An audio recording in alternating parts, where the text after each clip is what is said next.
E a senhora, nesse período que a senhora atuou lá no hospital público, na residência e tal, teve contato com muitas pessoas presas? Porque o hospital público vão lá os presos. Eu tive um pouco mais de contato quando eu passei pelo setor de álcool e drogas do CAPS. Acho que os meus principais contatos foram na emergência, né? Como a gente faz muito plantão de pronto-socorro lá na minha residência, lá fazia, né? Na residência em Marília, a gente via muita pessoa intoxicada ou em abstinência. E depois nessa outra modalidade de tratamento, que é um tratamento semi-intensivo, né? Onde saiu ali da internação fechada e vai dar continuidade no tratamento no CAPS. E aí, uma vez por semana, eles pegam os detentos e levam para fazer o atendimento ambulatorial no CAPS. Então, eu lembro que uma vez na semana a gente não agendava outros pacientes e deixava só para atendê-los. Mas aí, teoricamente, se ele passou um período lá interno, desintoxicar, ele já desintoxicou, ou não? Às vezes sim, né? Mas sempre que a gente tira uma substância, aparece alguma outra coisa no lugar, né? Então é difícil você desintoxicar e pronto, tá tudo bem, tá liberto, pelo menos desse vício, né? Dessa prisão especificamente. Então a gente acaba tratando as sequelas disso, né? A depressão, a psicose, a ansiedade, o estresse pós-traumático, dependendo do que ocorre com ele ali dentro, enfim. Então, e se fala muito hoje da questão do sistema prisional, que não existe uma ala específica para tratar os doentes mentais, né? Não os psicóticos, os que estão babando, né? Mas os psicopatas, e aí se você coloca todo mundo junto, e em algumas entrevistas que eu assisti, a impressão que dá é que os psicopatas, por exemplo, a ausência, né, da questão límbica, são os caras que são os chefes, né? São os que organizam tal, e isso se torna um problema público, né? Ah, sim, com certeza. Até para cometer, né, esse tipo de ato, para estar ali, né, classificado em algum delito, algum desvio de caráter, possivelmente você tem, né?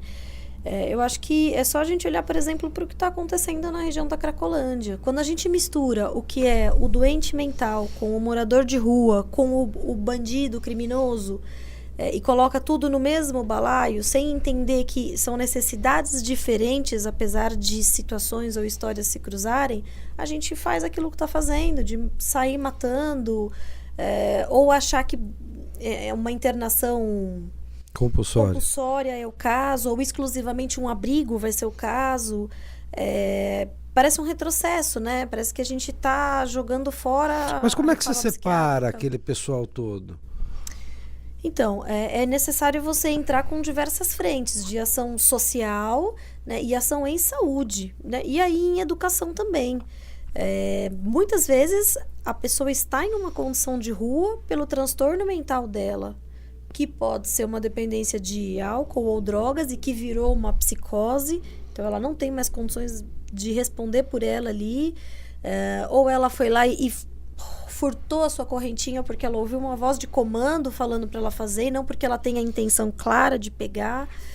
Isso a gente só consegue com a abordagem, com a entrevista clínica, com o suporte social. Difícil você conseguir conversar com alguém que está passando fome, sede. Então, mas frio. Aí com a entrevista clínica ali naquela situação, provavelmente quando você vai fazer uma entrevista ali, a pessoa está sob efeito de alguma substância. Então, às vezes você sim. não sabe, pode ser que ela esteja falando aquilo porque ela tem realmente o transtorno, ou pode ser que ela tenha acabado de consumir uma substância fortíssima. Pode, mas aí assim, somos camadas também, né? Assim, conforme você proporciona um determinado ambiente e limpa um primeiro quadro, você vai ver o que vai aparecer posteriormente. Entendi. Então, às vezes, no próprio consultório, chega alguém, eu não sei se é um dependente químico ou não, eu tenho dúvida se essa pessoa está só fazendo um uso nocivo daquela substância. Eu não vou conseguir saber naquele momento. É a forma com que Até ela porque, se comportar. teoricamente, ela vai te mentir.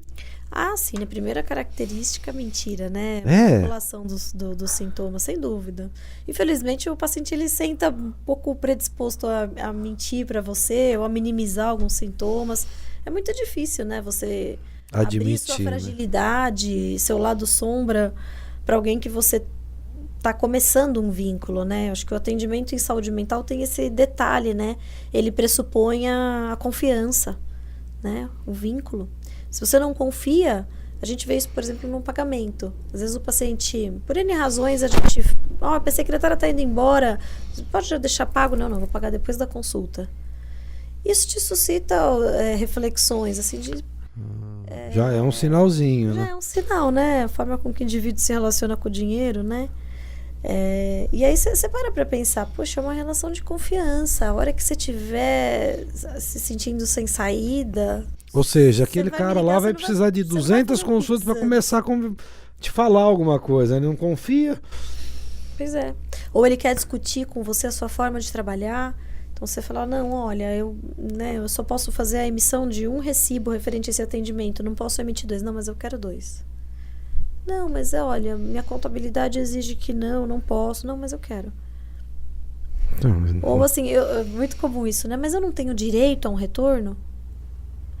É a cultura cultura de convênio que a gente carrega. Sim, né? Coletivo, Faz a consulta e tem o aqui... retorno depois de 30 Mas dias. eu não atendo convênio, é particular, né? O direito, eu que determino aqui, o espaço é meu, eu que traço as regras de como eu vou trabalhar. Que Você vai vendo esses traços, né, do indivíduo, vão mostrando muito essas nuances. O que é doença, o que é caráter, o que é o meio de vida dela, o que foram as circunstâncias que levaram aquilo. Eu acho que essa delicadeza não existe na hora de tentar discriminar essas populações. É como voltar lá atrás no tempo de manicômio. Então, colocava todo mundo junto. Era o morador de rua, a prostituta, o doente mental. Foi assim que começou. Mas né? depois de 2 dias você não tem substância tóxica nenhuma, você consegue dar uma separadinha já, né?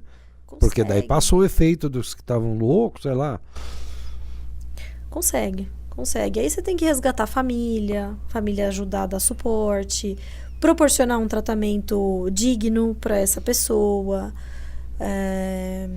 Você acaba esbarrando com o medo da judicialização. Quantas vezes você precisa conter um paciente porque ele está fora de si, ele está agitado, agressivo, e a família vem e discute com você que eu quero que deixe desamarrado, né? O termo popular aí leva para casa, então, né? Ué. E aí teve um porquê de você chegar naquilo. Ninguém decide aleatoriamente.